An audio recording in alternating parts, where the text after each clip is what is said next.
Hello everyone, welcome to RR blouse design. तो आज की वीडियो में हम princess cut with collar neck की कटिंग और स्टिचिंग सीखने वाले हैं।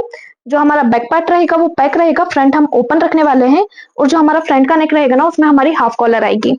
मैं बता देती हूँ, इस तरह से हमारे ब्लाउज का जो फ्रंट पार्ट रहेगा ना उसका पैटर्न रहेगा। इसके फुल नेक में हम कॉलर नहीं लेंगे, सिर्फ जो हमारा हाफ नेक रहेगा ना वहां तक हमारी कॉलर आएगी, बाकी जो हमारा नेक रहेगा उसमें हम पाइपिंग अटैच करेंगे। फ्रंट में हमारी हुकाई की पट्टी आएगी और प्रिंसेस कट रहेगा और बैक पार्ट हमारा कुछ इस तरह से रहेगा जो पूरा पैक रहेगा। आप चाहें तो बैक की साइड में कुछ डिजाइन भी रख सकते हैं, मैं उसे नॉर्मल पैक ही रखूंगी। सबसे पहले हम बैक पार्ट को कट करेंगे, उसके बाद अपने फ्रंट पार्ट को कट करना देखेंगे। ये हमारा मेन फैब्रिक है, इसे अभी हम साइड में कर देंगे और लाइनिंग वाले फैब्रिक को आपको डबल फोल्ड करके बिछा लेना है। अगर आप छोटी स्लीव बना रहे हो तो आपको 80 सेंटीमीटर लाइनिंग वाला फैब्रिक लेना है और अगर आपने लॉन्ग स्लीव रखी है तो फिर आपको 1 मीटर लेना है। सबसे पहले हम लेंथ के लिए निशान लगाएंगे, तो मेरे जो बैक पार्ट की लेंथ है वो 13.5 इंच है और जो फ्रंट पार्ट की लेंथ है वो 14.5 इंच है। तो अभी मैं बैक पार्ट को कट कर रही हूँ, तो लेंथ का निशान मैं फ्रंट पार्ट के अकॉर्डिंग ही लगाऊंगी। तो फ्रंट पार्ट की लेंथ 14.5 इंच है, उसमें 1 इंच प्लस करके मैं 15.5 इंच में निशान लगाऊंगी। अभी जो हम लेंथ का निशान लगा रहे हैं वो फ्रंट पार्ट के अकॉर्डिंग लगा रहे हैं, लेकिन जो हमारा बैक पार्ट है वो 13.5 इंच पर ही बन के रेडी होगा। आगे वीडियो में वो आपको क्लियर हो जाएगा। लेंथ के लिए निशान लगाने के बाद जितना भी आपका फुल शोल्डर रहेगा उसका हाफ करके आपको निशान लगा लेना है। मेरे फुल शोल्डर 13.5 इंच के, उसका हाफ करके मैं ये निशान लगाऊंगी 6.75 इंच पे। 1 इंच हम शोल्डर को कर देंगे डाउन। जब भी हम बॉट नेक या हाई नेक ब्लाउज बनाते हैं ना तो इस तरह से आपको करना ही होता है। नीचे से आपको 1.5 इंच पे निशान लगाना है और इसको क्रॉस में मिला लेना है इस तरह से। अब जितना भी आपने यहाँ पे शोल्डर रखा होगा ना उसमें हाफ इंच प्लस करके आपको आर्म होल के लिए निशान लगा लेना है। तो मैंने शोल्डर रखे हैं 6.75 इंच के, उसमें हाफ इंच प्लस करके आर्म होल के लिए मैं निशान लगाऊंगी 7.25 इंच पे और इस लाइन को भी हम स्ट्रेट कर लेंगे। अब जितना आपने शोल्डर की तरफ निशान लगाया उतना आपको आर्म होल की तरफ निशान लगा लेना है 6.75 इंच पे। अब हम चेस्ट के लिए निशान लगाएंगे, तो अभी जो हम ब्लाउज बना रहे हैं वो हमारा पैक ब्लाउज है। पैक ब्लाउज में फ्रंट पार्ट में भी और बैक पार्ट में भी दोनों में आपको 2.5 इंच की लूजिंग ऐड करनी रहती है। यानी कि जितना भी आपके चेस्ट का साइज रहेगा ना उसमें आपको 2.5 इंच प्लस करके डिवाइड 4 कर देना है। तो मेरे चेस्ट का साइज है 34 इंच, उसमें मैं 2.5 इंच की लूजिंग ऐड करूंगी तो मेरा हो जाएगा 36.5 इंच। उसे डिवाइड 4 करके हम ये निशान लगाएंगे 9.25 इंच पे और यहाँ से मैं 1.5 इंच का सिलाई मार्जिन रखूंगी। वेस्ट में आपको कुछ भी लूजिंग ऐड नहीं करनी है, जितनी भी आपकी वेस्ट रहेगी उसे आपको डिवाइड 4 करके निशान लगा देना है। तो मेरी वेस्ट है 30 इंच की, उसे डिवाइड 4 करके मैं 7.5 इंच पे निशान लगाऊंगी और यहाँ भी हम 1.5 इंच का सिलाई मार्जिन रखेंगे। शोल्डर से आर्महोल वाली लाइन को भी आपको मिला लेना है। अब हम आर्महोल गहराई के लिए निशान लगाएंगे, तो बैक पार्ट में ये निशान हमारा 1 इंच पे लगेगा। इस गोलाई में आपको मिला लेना है। गोलाई देने के बाद जो आपका आर्महोल रहेगा ना उसे आपको बैक साइड से हाफ इंच डाउन कर देना है। ये आपका हर साइज में फिक्स रहेगा, इससे जो आपकी आर्महोल की फिटिंग है वो बहुत अच्छी आएगी और इस तरह आपको क्रॉस में इसको मिला लेना है। अब हम नेक के लिए निशान लगाएंगे, तो नेक के लिए मैं निशान लगाऊंगी 2.25 इंच पे। 31 से लेके 35 साइज तक के लिए आपको नेक 2.25 इंच का लेना है और नेक लंबाई के लिए हम निशान लगाएंगे, तो जो बैक के नेक की लेंथ है वो आपको 1 इंच से ज्यादा नहीं रखनी है। जब भी आप कॉलर वाला ब्लाउज बनाओगे तो आपको बस 1 इंच तक ही इसको लंबाई में लेना है। अब यहाँ पे हम एक बॉक्स बना लेंगे। इतना शोल्डर हमारा सिलाई में जाएगा, तो इसको छोड़ते हुए आपको नेक का शेप दे देना है। हल्का सा गोलाई में इसको हम शेप दे देंगे। बैक पार्ट की मार्किंग हमारी कंप्लीट हो चुकी है, इसे हम कट कर लेंगे। कॉलर वाले ब्लाउज में हमारी नेक की विड्थ कम ही होती है ताकि हमारी कॉलर नेक पे अच्छे से सेट हो सके। अगर आप 35 चेस्ट साइज से ऊपर का कॉलर वाला ब्लाउज बना रहे हो ना तो तब आपको नेक की विड्थ 2.5 इंच तक रखनी है। इसे हम साइड में रख लेंगे और अपने फ्रंट पार्ट को कट करना देखेंगे। फ्रंट पार्ट को कट करने के लिए सबसे पहले यहाँ पे आपको एक स्ट्रेट लाइन खींच लेनी है। अब फ्रंट वाला पार्ट हमारा ओपन रहने वाला है, तो सबसे पहले हम हमारी हुकाई पट्टी के लिए मार्जिन लेंगे। तो 0.25 इंच का आपको हुकाई पट्टी के लिए मार्जिन ले लेना है। यहाँ से मैं 0.25 इंच पे निशान लगा लूंगी और इस लाइन को हम स्ट्रेट कर लेंगे। अब ये जो हमने हुकाई पट्टी के लिए मार्जिन लिया है ना, इसको छोड़ते हुए हमें बाकी सारी मार्किंग को करना है। सबसे पहले हम शोल्डर के लिए निशान लगाएंगे, तो इस मार्किंग को छोड़ते हुए ही मैं शोल्डर के लिए निशान लगाऊंगी। तो शोल्डर के लिए हम निशान लगा लेंगे 6.75 इंच पे। 1 इंच हम शोल्डर को डाउन कर देंगे। 1.5 इंच का हम नीचे की तरफ से निशान लगाएंगे और इसे क्रॉस में मिला लेंगे। अब हम आर्महोल के लिए निशान लगाएंगे, तो आर्महोल के लिए हम निशान लगाएंगे 7.25 इंच पे और इस लाइन को भी स्ट्रेट कर देंगे। जितना हमने शोल्डर रखा है ना उतना ही हम आर्महोल की तरफ निशान लगा लेंगे 6.75 इंच पे। अब जैसा हमने बैक पार्ट में लूजिंग ऐड की थी ना, सेम वैसे ही आपको फ्रंट पार्ट में लूजिंग ऐड करते हुए चेस्ट के लिए निशान लगा लेना है। तो चेस्ट के लिए मैं निशान लगा लूंगी 9.25 इंच पे और 1.5 इंच का हम सिलाई मार्जिन रखेंगे। शोल्डर से आर्मोल वाली लाइन को हम मिला लेंगे। आर्मोल गहराई के लिए हम निशान लगाएंगे, तो फ्रंट पार्ट में जो आर्मोल गहराई का निशान है वो हमारा 0.75 इंच पे लगेगा और इसकी हम गोलाई दे देंगे। आर्मोल की मार्किंग करने के बाद अब हम नेक के लिए निशान लगाएंगे, तो नेक के लिए हम 2.25 इंच पे निशान लगाएंगे इस तरह से। अब नेक लंबाई के लिए हम निशान लगाएंगे, शोल्डर टू एपेक्स के लिए निशान लगाएंगे और ब्लाउज की लंबाई के लिए निशान लगाएंगे। तो उसके लिए ये जो हमने शोल्डर निकाले है ना, इसका हम एक सेंटर निकाल लेंगे। इस तरह से इंच टेप को रखते हुए आपको शोल्डर का एक सेंटर निकाल लेना है। इससे हम 3 मार्किंग करेंगे। सबसे पहले हम नेक लंबाई के लिए निशान लगाएंगे, तो नेक लंबाई के लिए मैं निशान लगाऊंगी 6.75 इंच पे। शोल्डर टू एपेक्स के लिए हम निशान लगाएंगे, तो मेरा शोल्डर टू एपेक्स 9.5 इंच है, उसमें हाफ इंच प्लस करके मैं निशान लगाऊंगी 10 इंच पे। और ब्लाउज की लंबाई के लिए निशान लगाएंगे, तो जो हमारे फ्रंट पार्ट है उसकी जो लंबाई है वो हमारी 14.5 इंच है, उसमें 1 इंच प्लस करके हम ये निशान लगाएंगे 15.5 इंच पे। इस तरह से आपको 3 निशान लगा लेने हैं। इन तीनों निशानों को हम स्ट्रेट कर लेंगे।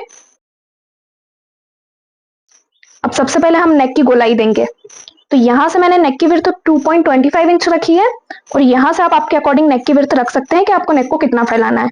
तो मैं यहां से 3 इंच पे निशान लगाऊंगी और इसे इस तरह क्रॉस में मिला दूंगी। फ्रंट का नेक हमारा गोल है, तो मैं यहां से इसका राउंड शेप ले लूंगी इस तरह से। अब हम एपेक्स टू एपेक्स के लिए निशान लगाएंगे, तो मेरा एपेक्स टू एपेक्स है 7 इंच, उसका हाफ करके मैं निशान लगाऊंगी 3.5 इंच पे।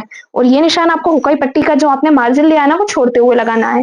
और अभी हम प्रिंसेस कट ब्लाउज के लिए निशान लगा रहे हैं और इसे डायरेक्ट फैब्रिक के ऊपर कट कर रहे हैं, तो यहाँ पे आपको सिलाई मार्जिन का 0.25 इंच एक्स्ट्रा लेना है। तो मेरा कितना आया था 3.5 इंच, उसमें मैं 0.25 इंच एक्स्ट्रा लूंगी और ये निशान लगाऊंगी 3.75 इंच पे। जब हम फर्मे पे कटिंग करते हैं और फर्मे को हम फैब्रिक पे रख के कट करते हैं, तो 0.25 इंच हम सिलाई का लेते हैं ना, वो मैंने यहाँ पे ऐड किया है। अब जितना मैंने यहाँ पे निशान लगाया उसका हाफ करके नीचे से मैं निशान लगाऊंगी 3.25 इंच पे और इन दोनों डॉट की लाइनों को मिला देंगे इस तरह से। अब डॉट पॉइंट के लिए हम निशान लगाएंगे 2 इंच पे और इसे भी क्रॉस में मिला देंगे। डॉट पॉइंट की मार्किंग करने के बाद इसको फोल्ड करते हुए हम हमारी वेस्ट के लिए निशान लगाएंगे, क्योंकि ये हमारा सिलाई में कवर होता है, इसलिए आपको इसको इस तरह से फोल्ड कर लेना है। अब हमारी वेस्ट कितने इंच की थी 7.5 इंच, तो यहां से हम 7.5 इंच पे निशान लगाएंगे और इसमें भी हम 1.5 इंच का सिलाई मार्जिन रखेंगे। अब जो हमारी चेस्ट वाली लाइन है उसे अपनी वेस्ट वाली लाइन से हम मिला लेंगे। वेस्ट की तरफ डॉट पॉइंट की मार्किंग करने के बाद अब हम आर्म होल की तरफ डॉट पॉइंट की मार्किंग करेंगे। तो ये जो हमारी चेस्ट लाइन है ना, यहाँ से हम डॉट पॉइंट की मार्किंग करेंगे 1 इंच पे। अगर आपके चेस्ट का साइज 32 से लेके 38 तक है, तो ये जो आपकी मार्किंग है वो 1 इंच पे होगी, और 38 से बड़ा है, 38 से प्लस है, तो फिर आपको 1.25 इंच पे निशान लगाना है। अब एक का हाफ करके आपको साइड में निशान लगा लेना है, तो एक का हाफ कितना होगा हमारा हाफ इंच, और इसे अपनी शोल्डर टू एपेक्स वाली लाइन से आपको मिला देना है। अब ये वाला डॉट पॉइंट हमारा सिलाई में कितना कवर होगा, जितना आपने यहाँ से निशान लगाया होगा ना उतना आपको यहाँ से वापस से लगा लेना है। तो ये कितना लगाया था हमने चेस्ट लाइन से 1 इंच पे, तो यहाँ से वापस से हम 1 इंच पे निशान लगा लेंगे और इसे भी अपनी शोल्डर टू एपेक्स वाली लाइन से मिला देंगे और इस लाइन को आपको थोड़ा बाहर तक जाने देना है इस तरह से। तो इससे जो आपके आर्म होल का क्रीज रहेगा ना वो भी सारा खत्म हो जाएगा। अब जो हमारी नीचे वाली लाइन है ना, इसका हम शेप देंगे, तो शेप देने के लिए आपको इसका एक सेंटर निकाल लेना है। इस लाइन के आपको टोटल 3 सेंटर निकालने हैं, तो इस तरह से मैं इसके 3 सेंटर निकाल लूंगी। इंच टेप को रखते हुए उसे हम फोल्ड कर लेंगे, तो हमें हमारा सेंटर मिल जाएगा। नीचे की तरफ से भी आपको इसी तरह से इसका एक सेंटर निकाल लेना है। अब ये जो आपका फर्स्ट वाला सेंटर है ना, इससे आपको हाफ इंच ऊपर आना है। सेकेंड वाले सेंटर पॉइंट से 0.25 इंच ऊपर आना है, और जो लास्ट वाला सेंटर है वहां तक आपको एक लाइन जितना अंदर की तरफ जाना है। इन तीनों डॉट पॉइंट को हम मिला लेंगे और इसको आपको शेप दे देना है गोलाई में। इन दोनों लाइनों को आपको नाप के देखना है कि ये हमारी बराबर आ रही है या नहीं आ रही। तो ये वाली लाइन हमारी 5.5 इंच पे रेडी हो रही है, दूसरी आपकी जहां भी 5.5 इंच पे रेडी हो रही होगी वहां पे आपको निशान लगा लेना है। तो ये हमारी यहाँ पे 5.5 इंच पे रेडी हो रही है, तो मैं यहाँ पे निशान लगा लूंगी। अब आपको चेक करके देख लेना है कि गैप कितना आ रहा है। तो ये हमारा हाफ इंच का गैप आ रहा है, इसका डबल हम पीछे से माइनस कर देंगे, यानी कि यहाँ से हमारा 1 इंच माइनस होगा और इसे आपको इस वाली लाइन से मिला देना है। अब जो हमारा फ्रंट वाला पार्ट रहेगा उससे आपको 1 इंच ऊपर आना है। और इसे भी क्रॉस में ले जाते हुए अपने डॉट की लाइन से मिला देना है और ये हमारा हर साइज में फिक्स रहेगा। अब नीचे का जितना पार्ट रहेगा ना वो हमारा कटिंग में जाएगा। ये जितना भी हमारा पार्ट रहेगा ना वो सारा हमारा कट हो जाएगा। अब इन दोनों डॉट की लाइनों को भी आपको नाप के देख लेना है। तो ये वाली मेरी 5 इंच पे रेडी हो रही है, दूसरी जहां भी 5 इंच पे रेडी हो रहेगी वहां पे हम इस तरह से निशान लगा देंगे। आर्मोल को हम बैक साइड से ½ इंच डाउन कर देंगे और इन दोनों मार्किंग को आपको मिला लेना है और मिलाते हुए यहाँ पे एक नया आर्मोल बनाना है। इस तरह से मिलाएंगे और अब यहाँ पे हम एक नया आर्मोल बना लेंगे। आर्मोल बनाने के बाद अब हम प्रिंसेस कट का शेप देंगे।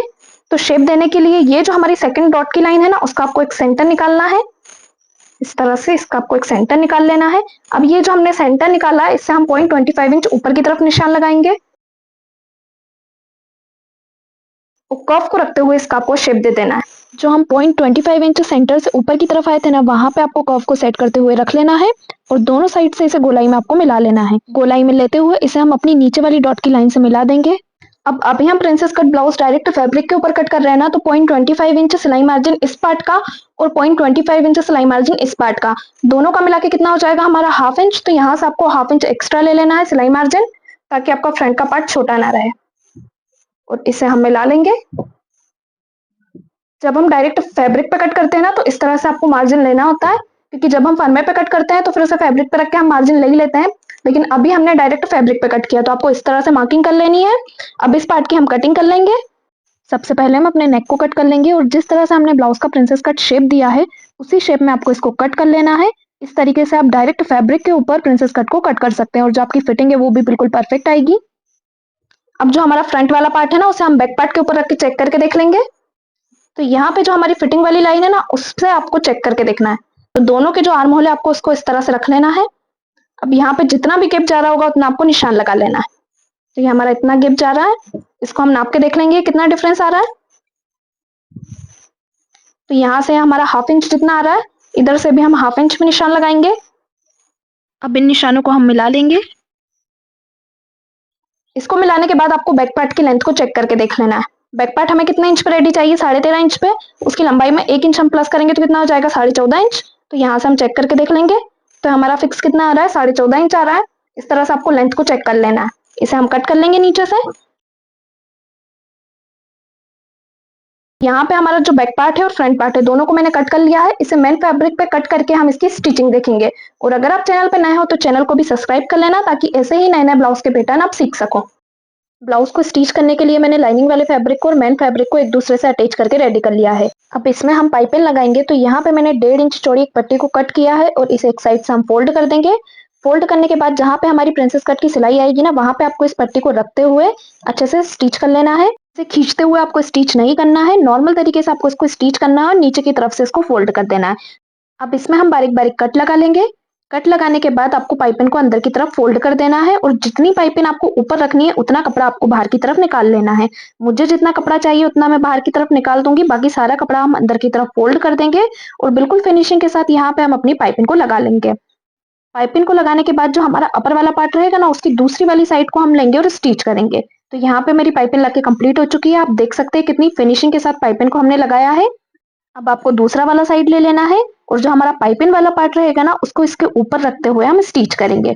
तो अच्छे से आपको इसको जमा लेना है और जो हमारा नीचे वाला पार्ट रहेगा ना उसको आपको थोड़ा सा खींचते हुए लेना है, जिससे जो आपकी पाइपिंग की फिनिशिंग रहेगी ना वो अच्छे से आएगी और दोनों पार्ट आपके बराबर आएंगे। तो यहाँ पे दोनों पार्ट को स्टिच करके हमने रेडी कर लिया है। अगर आप चाहें तो इसे बिना पाइपिंग के भी स्टिच कर सकते हैं। अब जो हमारा टक्स पॉइंट है उसको भी हम स्टिच कर लेंगे। इससे जो हमारी फ्रंट की फिटिंग रहती है ना वो और अच्छी आती है। तो इस तरह से आपको टक्स लगा लेना है। फ्रंट का जो हमारा पार्ट है वो कंप्लीट हो चुका है। अब इसमें हम हुक पट्टी लगाएंगे। तो मैंने यहाँ पे हुक पट्टी को रेडी करके रखा हुआ है। इसे एक साइड से आपको फोल्ड करते हुए स्टिच कर लेना है और नीचे की तरफ से इसको फोल्ड कर देना है।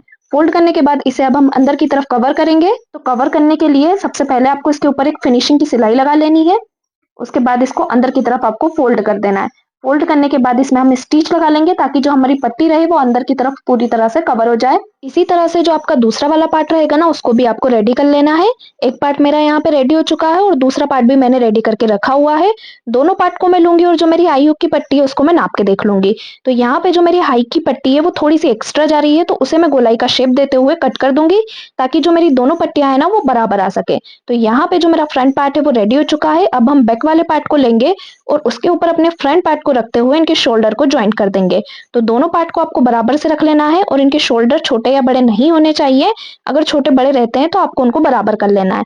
तो यहाँ पे मैं दोनों पार्ट के शोल्डर को ज्वाइंट कर लूंगी। शोल्डर ज्वाइंट करके आपको स्लीव को अटैच कर लेना और फिटिंग डालना है। जो हमारी कॉलर है उसे हम एंड में लगाना देखेंगे। तो स्लीव भी मैंने यहाँ पे रेडी करके रखी हुई है। दोनों साइड पे मैं अपनी स्लीव को अटैच कर लूंगी। तो ब्लाउज में दोनों साइड पे मैंने स्लीव को अटैच कर लिया है। अब ब्लाउज में हम फिटिंग डाल लेंगे। तो फिटिंग डालने के लिए जो आपका फिटिंग वाला साइड रहेगा ना, सबसे पहले उसको आपको पैक कर लेना है। आप चाहें तो इस साइड को आप गुम सिलाई लगा के भी पैक कर सकते हैं। अभी जो मेरा फैब्रिक है वो बहुत ज्यादा मोटा है, इसलिए मैंने यहाँ पे गुम सिलाई नहीं लगाई है। दोनों साइड से मैं इसी तरह से सिलाई लगा के पैक कर लूंगी। इस साइड को भी मैं यहाँ पे पैक कर लूंगी। तो दोनों साइड मेरी पैक हो चुकी है। अब इसमें हम फिटिंग डालेंगे। तो फिटिंग डालने के लिए आपको क्या करना है, जो आपकी आई वाली पट्टी रहेगी वहां से आपको इंच टेप को रखना है और जितनी आपकी वेस्ट रहेगी उतना आपको नाप के देख लेना है। मेरी वेस्ट 30 इंच की है तो मैं 30 इंच पे निशान लगा लूंगी। अब जितना भी कपड़ा बचेगा उसे मैं यहाँ पे 4 फोल्ड कर लूंगी और इसे नाप के देख लूंगी। तो ये मेरा 1.5 इंच आ रहा है। तो जो मेरी वेस्ट रहेगी वो दोनों साइड से 1.5 इंच सिलाई में कवर होगी। तो यहाँ से मैं वेस्ट पे 1.5 इंच पे निशान लगाऊंगी। वेस्ट का निशान लगाने के बाद अब हम चेस्ट में फिटिंग डालेंगे। तो चेस्ट मेरा 34 इंच का है, उसमें मैंने 2.5 इंच की लूजिंग ऐड करके ये निशान 9.25 इंच पे लगाया था। तो फिटिंग डालते टाइम भी आपको 9.25 इंच पे ही निशान लगाना है। जब भी आप पैक ब्लाउज बनाएंगे ना तो उसमें जितनी आपने लूजिंग ऐड करी होगी ना उतना ही आपको फिटिंग के लिए निशान लगाना है। स्लीव राउंड मेरा 5.25 इंच का है तो मैं 5.25 इंच पे निशान लगाते हुए इसे भी अपनी फिटिंग वाली लाइन से मिला दूंगी और इन लाइनों को मिलाते हुए हम अपने ब्लाउज में फिटिंग डाल लेंगे। सेम इसी तरह से आपको दूसरी साइड भी फिटिंग को डाल लेना है और जो आपने स्लीव अटैच करी है ना वो दोनों सिलाई आपकी बिल्कुल बराबर आनी चाहिए इस तरह से, और इसको मिलाते हुए ही आपको ब्लाउज में फिटिंग डालना है। इसी तरह से हम दूसरी साइड भी ब्लाउज में फिटिंग डाल के ब्लाउज को रेडी कर लेंगे। आपके ब्लाउज का जो भी मेजरमेंट रहेगा ना उसके अकॉर्डिंग आपको ब्लाउज में फिटिंग डाल लेना है। मैंने यहाँ पे दोनों साइड पे फिटिंग डाल के ब्लाउज को रेडी कर लिया है। अब हम कॉलर लगाना देखेंगे। तो कॉलर को आपको कैसे लगाना है, तो आपको देख लेना है कि शोल्डर से कितने नीचे तक आपको कॉलर चाहिए। तो मुझे शोल्डर से 3 इंच नीचे तक कॉलर चाहिए, तो उतने इंच पे आपको दोनों साइड पे निशान लगा लेना है। तो मैं शोल्डर से नीचे 3 इंच तक निशान लगा लूंगी। अब यहाँ पे जो आपकी आई की पट्टी रहेगी ना उसे आपको छोड़ते हुए नाप के देखना है। तो हुक की पट्टी को हम यहाँ पे लेंगे और आई की पट्टी को छोड़ देंगे और दोनों पार्ट को नाप के देख लेंगे कि दोनों निशान हमारे बराबर आ रहे हैं या नहीं। तो यहाँ पे मेरे दोनों निशान बराबर आ रहे हैं। अब इसमें हम पाइपिंग अटैच करेंगे। तो पाइपिंग अटैच करने के लिए मैंने यहाँ पे 1 इंच चौड़ी और एक पट्टी को कट किया है। इसे एक साइड से मैं फोल्ड कर लूंगी। अब हम इसे अपने नेक पे अटैच करेंगे। तो जो आपका हुक पट्टी वाला साइड रहेगा वहां पे आपको पाइपिंग को रखते हुए अंदर की तरफ फोल्ड कर देना है और फोल्ड करते हुए ही आपको इसको अटैच करना है। तो इसको हम स्टिच कर लेंगे और जो मैंने कॉलर के लिए 3 इंच पे निशान लगाया था ना बस वहां तक आपको पाइपिंग को लगाना है। तो यहाँ पे मैं पाइपिंग को अटैच कर लूंगी। इसमें हम कट लगा लेंगे और कट लगा के इसको अंदर की तरफ पलट लेंगे। जितनी पाइपिंग आपको बाहर की तरफ चाहिए ना उतना आपको रख लेना है, बाकी सारा कपड़ा आपको अंदर की तरफ फोल्ड कर देना है। नेक पे मुझे जो पाइपिंग चाहिए वो बिल्कुल पतली चाहिए, तो यहाँ पे मैं थोड़ा सा कपड़ा बाहर निकालते हुए बाकी सारे कपड़े को अंदर की तरफ फोल्ड कर दूंगी और जो मैंने 3 इंच पे निशान लगाया है सिर्फ वहां तक ही मैं अपनी पाइपिंग को स्टिच करूंगी। तो इस तरह पूरी फिनिशिंग के साथ आपको नेक पे पाइपिंग को अटैच कर लेना है। सेम ऐसे ही दूसरी साइड भी हम पाइपिंग को अटैच करेंगे। तो दूसरी आई वाली साइड पे आपको पाइपिंग को रख लेना है। जहां पे हमने निशान लगाया है ना वहां से हमारी कॉलर आएगी, तो उसको छोड़ते हुए ही आपको पाइपिंग को अटैच करना है। बाकी ऊपर की तरफ हम कॉलर लेंगे और नीचे की तरफ हमारा पाइपिंग आ जाएगा। तो इससे जो हमारा डीप नेक में कॉलर किस तरह से लगाना होता है वो आपको क्लियर हो जाएगा। अगर आप कॉट कॉलर ब्लाउज की कटिंग और स्टिचिंग सीखना चाहते हैं तो उसका लिंक भी मैं आपको डिस्क्रिप्शन में डाल दूंगी, वहां से जाके आप कॉट कॉलर लगाना देख सकते हैं। तो यहाँ पे हमने दूसरी साइड पे भी पाइपिंग लगा के रेडी कर लिया है। दोनों साइड पे हमारी पाइपिंग आ चुकी है।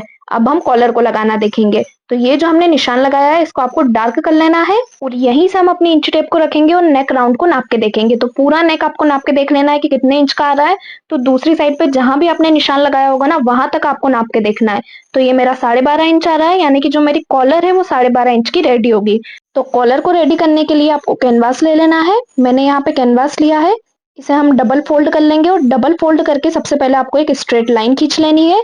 जितने भी आपने कॉलर की लंबाई निकाली होगी उसमें आपको 1/2 इंच एक्स्ट्रा लेना है। तो सबसे पहले हम कॉलर की चौड़ाई के लिए निशान लगाएंगे। तो मैं यहाँ से 1.25 इंच पे निशान लगा लूंगी। थोड़ा सा ये हमारा सिलाई में भी कवर होगा, तो जो हमारी कॉलर है वो 1 इंच जितनी बन के रेडी होगी। तो यहाँ पे आपको 1.25 इंच पे निशान लगा लेना है और इस लाइन को भी हम स्ट्रेट कर देंगे। अब हम लंबाई के लिए निशान लगाएंगे। तो जितना भी आपका नेक राउंड आया होगा ना, उसमें आपको 1/2 इंच एक्स्ट्रा लेना है। मेरा 12.5 आया था, उसमें 1/2 इंच प्लस करेंगे तो 13 हो जाएगा। 13 को हम डिवाइड 2 करके निशान लगाएंगे 6.5 इंच पे। और जो मेरी दूसरी वाली लाइन है उस पे भी मैं निशान लगा लूंगी 6.5 इंच पे। अब दूसरी वाली लाइन में हम 1/2 इंच और कम कर देंगे, यानी कि 6 इंच पे निशान लगा लेंगे और इसे इस तरह आपको गोलाई में मिला लेना है। इससे जो हमारी कॉलर का शेप रहेगा ना वो अच्छा आएगा। इस तरह आपको क्रॉस में मिला लेना है। मिलाने के बाद इसको हम कट कर लेंगे। तो यहाँ पे जो हमारी कॉलर की मार्किंग है वो कंप्लीट हो चुकी है। अगर आप चाहें तो 1.5 इंच तक भी कॉलर की चौड़ाई को रख सकते हैं। मैंने यहाँ पे कॉलर को ज्यादा चौड़ा नहीं रखा है, नॉर्मल ही रखा है। अब कॉलर को कट करने के बाद इसे हम अपने मेन फैब्रिक और लाइनिंग वाले फैब्रिक पे कट कर लेंगे। तो यहाँ पे जो लाइनिंग वाला फैब्रिक रहेगा उसे आपको कैनवास से थोड़ी दूरी से कट करना है। और इसी तरह से जो आपका मेन फैब्रिक रहेगा ना उसे भी आपको बिल्कुल फिक्स कट नहीं करना है, इसको भी आपको थोड़ी दूरी से कट कर लेना है। कट करने के बाद जो मेन फैब्रिक रहेगा उसके ऊपर लाइनिंग वाले फैब्रिक को रखना है और उसके ऊपर आपको कैनवास को रखना है। और जो हमारा ऊपर वाला साइड है ना उस पर हम स्टिच लगाएंगे। तो कैनवास के बिल्कुल कॉर्नर से आपको स्टिच को लगाना है। ज्यादा आपको सिलाई में कैनवास को कवर नहीं करना है, बिल्कुल कॉर्नर से आपको इसको स्टिचिंग में लेना है। अब इस तरह से स्टिच करने के बाद इसमें हम कट लगा के कैनवास को अंदर की तरफ फोल्ड कर देंगे। तो जो हमारा कैनवास रहेगा वो मेन फैब्रिक और लाइनिंग वाले फैब्रिक के बीच में कवर हो जाएगा। कैनवास को आपको अच्छे से अंदर की तरफ फोल्ड कर देना है। फोल्ड करने के बाद इसमें हम धारी स्टिच लगा के अपनी कॉलर को पैक कर देंगे। तो यहाँ पे जो हमारी कॉलर है ना वो कंप्लीट हो चुकी है। आपको समझ में आया कि किस तरह से आपको कॉलर को रेडी करना है। अब जो हमारी कॉलर है ना उसे हम मेन फैब्रिक से स्टिच कर लेंगे। इस तरह से आपको लाइनिंग वाले फैब्रिक को छोड़ते हुए सिर्फ मेन फैब्रिक पे स्टिच करना है। जितना फैब्रिक एक्स्ट्रा निकल रहा होगा उसे हम कट कर देंगे। और जो हमारा लाइनिंग वाला फैब्रिक रहेगा ना उसे आपको थोड़ा सा एक्स्ट्रा ही रखना है। इस तरह से कॉलर को रेडी करने के बाद हम अपना ब्लाउज ले लेंगे। ब्लाउज का जो बैक का नेक रहेगा ना उसका आपको एक सेंटर निकाल लेना है और सेंटर पे हम कट लगा लेंगे। सेंटर पे कट लगाने के बाद जो हमारी कॉलर रहेगी ना उसका भी आपको एक सेंटर निकाल लेना है। इस तरह से फोल्ड करके आपको उसका एक सेंटर निकालना है और जो सेंटर आएगा ना उस पे भी हम कट लगा देंगे। क्योंकि कॉलर को हम सेंटर से ही अटैच करेंगे, तो जो कॉलर की रॉन्ग वाली साइड रहेगी उसे आपको ब्लाउज के ऊपर रख लेना है और इस तरह से बिल्कुल फिनिशिंग के साथ अटैच कर देना है। और जो कॉलर रहेगी ना उसको आपको सेंटर से ही अटैच करना है ताकि दोनों साइड से आपकी कॉलर बिल्कुल इक्वल आए। तो जहां हमारी पाइपिंग खत्म हो रही होगी ना वहां तक ही आपकी कॉलर बन के रेडी होगी। दूसरी साइड भी हम कॉलर को इसी तरह से अटैच कर देंगे। इस तरह से हमारे हाफ नेक में तो कॉलर आ जाएगी और जो हमारा हाफ नेक रहेगा वो पाइपिंग से कवर हो जाएगा। तो जो कॉलर है उसको लगा के हमने रेडी कर लिया है। अब जो हमारा लाइनिंग वाला फैब्रिक बचा है ना उसे भी हम कॉलर में अटैच करेंगे। तो बैक साइड से आप इसकी फिनिशिंग देख सकते हैं कितने अच्छे से लग के रेडी हुई है और कोई भी सिलाई हमारी ऊपर शो नहीं हो रही है। अब जो हमने लाइनिंग वाला फैब्रिक एक्स्ट्रा लिया था ना उसको आपको अंदर की तरफ फोल्ड कर देना है इस तरह से। तो जितनी भी आपकी सिलाई रहेगी ना फ्रंट की वो सारी इसमें कवर हो जाएगी। और ऊपर से हम कॉलर में लगा देंगे धार स्टिच। तो जो हमारी कॉलर है वो बैक साइड से पूरी तरह से कवर हो जाएगी। तो बिल्कुल फिनिशिंग के साथ आपको इसमें सिलाई लगानी है। और जो आपका लाइनिंग वाला फैब्रिक रहेगा ना उसे आपको आगे की साइड से फोल्ड करते हुए जाना है। तो दोनों साइड से जो आपकी कॉलर है वो बिल्कुल फिनिशिंग के साथ बन के रेडी होगी। इसी तरह से पूरे नेक में आपको कॉलर को अटैच कर देना है। और आपको ध्यान रखना है कि जब आप लाइनिंग वाले फैब्रिक को फोल्ड करें तो कहीं भी आपका कपड़ा छोटा या बड़ा ना हो। ऊपर की तरफ से फिनिशिंग के साथ आपको धार स्टिच को लगाते हुए लाना है ताकि दोनों साइड कॉलर के अच्छे से पैक हो सके। और जो हमारी पाइपिंग रहेगी ना वो भी हमारी कॉलर के अंदर कवर हो जाएगी। तो कॉलर और पाइपिंग दोनों की जो स्टिचिंग रहेगी ना वो बिल्कुल इक्वल आएगी। फ्रंट से जो हमारी कॉलर ओपन रहेगी उसे भी आपको अच्छे से फोल्ड करते हुए इसमें स्टिच कर देना है। तो कॉलर को लगा के हमने रेडी कर लिया है। फ्रंट से मैं आपको इसको दिखा देती हूँ। फ्रंट से भी ये हमारी कुछ इस तरह से पैक हो जाएगी और बैक से भी ये हमारी बिल्कुल फिनिशिंग के साथ लग के रेडी हुई है। तो यहाँ पे हमारा कॉलर वाला ब्लाउज बन के रेडी है। इसकी फिटिंग और फिनिशिंग आप देख सकते हैं।